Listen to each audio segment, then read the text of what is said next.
C'est l'histoire d'un gérant de casino qui a été placé à son poste par la mafia. Alors bien entendu, une partie des recettes est détournée pour ces bandits et ce gérant va tomber complètement amoureux d'une très belle femme et ça va le mener à sa perte. Petit à petit, la descente va être longue et brutale. Charles, le réalisateur, on le connaît. Ah oui, puisque c'est le 3e film, je crois, que nous traitons de ce metteur en scène, c'est le grand Martin Scorsese.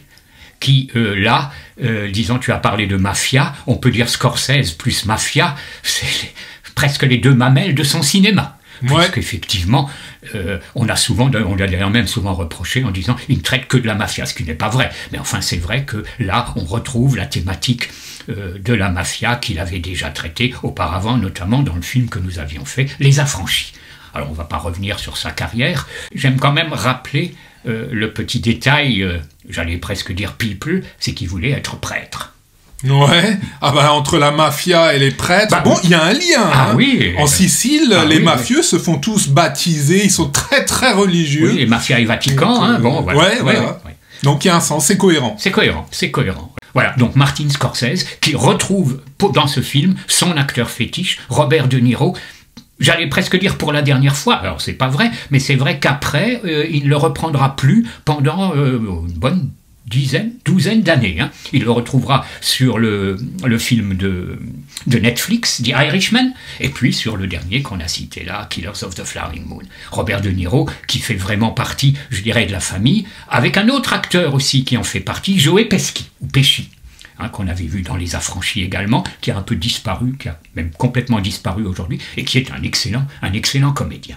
Oui, alors c'est vrai qu'il y a beaucoup de ponts entre Les Affranchis et Casino. C'est vraiment, on est dans l'univers de la mafia. C'est un cinéma très descriptif avec une voix off qui nous raconte ce qui se passe et puis des images très très spectaculaires. Alors là, en l'occurrence, on est à Las Vegas, donc on en prend plein les yeux. Le casino, il est superbe. On sent toujours les moyens, les plans sont très très spectaculaires.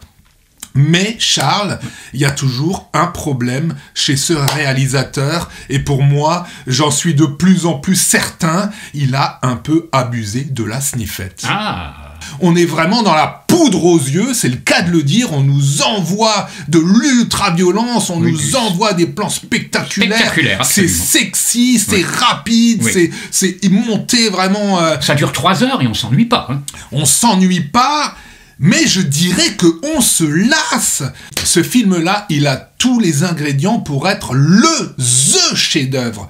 Parce que le concept est absolument génial. Les personnages sont géniaux. La ville, les décors, le casino est extraordinaire. On a tout.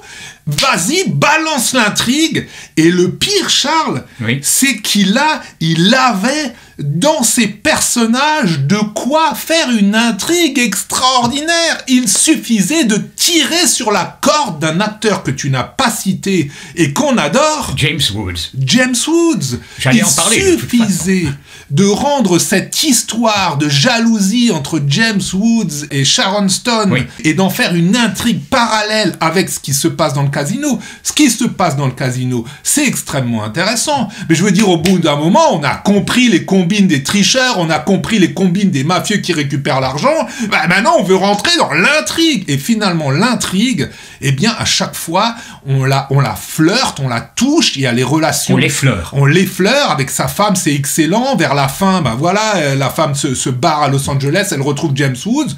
Mais ça s'arrête, il la récupère et puis on retombe dans ce cinéma excessif qui pour moi sent la poudre. Oui, je vais pas parler de James Woods effectivement, mais j'allais en parler. On en a parlé récemment pour Vidéodrome, le film de Cronenberg qu'il a finalement lancé. Il est excellent. C'est un des acteurs hollywoodiens les plus marquants. Mais oui, quand on a un acteur comme ça, mais c'est complètement dommage de l'utiliser pour 2 minutes dans le film. C'est James Woods, mon vieux. Alors, quand même dire un mot sur Sharon Stone, puisque là, elle est excellente. Ouais. Elle est née en 1958. On l'avait traité il y a fort longtemps, puisque dans son autre bon film, qui est Basic Instinct, de Paul Verhoeven. Car finalement, cette actrice, qui est remarquable, n'a pas eu, à mon sens, la carrière qu'elle aurait méritée. Ah, tout à fait. Ah, tout à fait. Heureusement qu'elle a eu Basic Instinct où elle a pu développer toutes ses qualités. Voilà. Parce que malheureusement, le reste, on peut citer, il y a quelques films où elle s'en sort. À ses débuts, il y a le Wes Craven de ses débuts, La Ferme de la Terreur, qui est assez sympathique.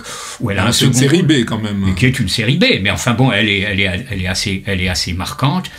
Il y a Broken Flowers de Jim Jarmusch, qui est un film plus intello, où elle est très bien, où c'est un homme qui essaie de retrouver le père de son enfant à travers les femmes qu'il a aimées. C'est assez original, il y a Bill Murray, etc.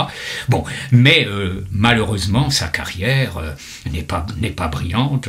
Et puis, elle a terminé bien bas, puisqu'elle s'est retrouvée à faire des films avec les Français, Largo Winch, machin et tout ça. Alors, oh purée, la pauvre, quand elle venait sur les plateaux, mais franchement, j'avais de la peine pour elle, de passer de Casino, de Basic Instinct à tourner dans Largo Winch. C'est vraiment dommage, c'est une actrice exceptionnelle, elle est magnifique, elle est belle, elle a du charme, elle joue bien, très intelligente, elle a tous les talents. Bon, malheureusement, voilà. C'est vraiment dommage. Et comme tu dis, bon, sa carrière, ces deux grandes réussites, c'est effectivement Basic Instinct et Casino. Ça reste quand même un film de qualité. C'est un film de qualité, mais qui est très frustrant, parce qu'encore une fois, avec un concept pareil, avec des personnages pareils, avec une maîtrise pareille de la mise en scène, eh ben voilà, on se tape 3 heures, il n'y a pas d'intrigue, il n'y a pas d'émotion, on rigole pas, on pleure pas, on n'a pas peur, il n'y a pas de suspense, jamais on anticipe ce qui va se passer, parce qu'à chaque fois on passe sur autre chose, il n'y a pas de lien, il n'y a pas de structure. Donc moi j'aime bien ce film, voilà, mais c'est une frustration absolue, et c'est déjà un peu ce qu'on avait ressenti pour Les Affranchis. La musique, cher ami. Alors la musique, c'est pareil. La musique, c'est un torrent, c'est comme on dit, c'est un jukebox, la musique. La liste des participants musicaux, si on prend IMDb, je crois que ça prend 3 pages. Parce qu'il y a des chansons. Il y a des extraits d'Elmer Bernstein, et il y a surtout là, le coup de génie, c'est l'utilisation du mépris. La musique du mépris de Georges Delerue, qui est une musique superbe, qu'on a aussi utilisée dans des pubs, parce que Scorsese est très friand de musique, de film. Oui, ça, elle est bien utilisée, la musique. C'est vrai qu'il y a des musiques en contrepoint, voilà. Bon, il y a du classique aussi. C'est de la musique très entraînante, et il mélange la musique qu'il y a à l'intérieur du film, à l'intérieur du Casino, et puis tout d'un coup, on passe dans une musique qui est juste pour le spectateur. Ça fonctionne très bien, c'est toujours des morceaux très bien choisis, aucun souci, mais encore une fois, il y a ce côté tout le temps de la musique et patati patata. On aurait besoin de lui dire, écoute, maintenant, assieds-toi, développe un peu, calme-toi, mollo, coolos, fais-nous vivre un peu des émotions. Et là, non. De Wall Street. Bon, il a quitté les mafieux, là c'est le monde un peu du pognon, de la bourse, etc. Mafia, en quelque sorte. Ouais, puis il a un recul sur la drogue qui est beaucoup plus intéressant. Puisque là, il montre les mauvais côtés de la drogue. Oui, tout à fait. Alors que là, non, quand on regarde Les Affranchis et le truc, bah voilà. Casino, allez-y. Il faut être bien habillé, il faut avoir plus de 18 ans. Ouais, il faut avoir un peu de pépette. Ah oui, ça j'oubliais. Un peu. Portez-vous bien.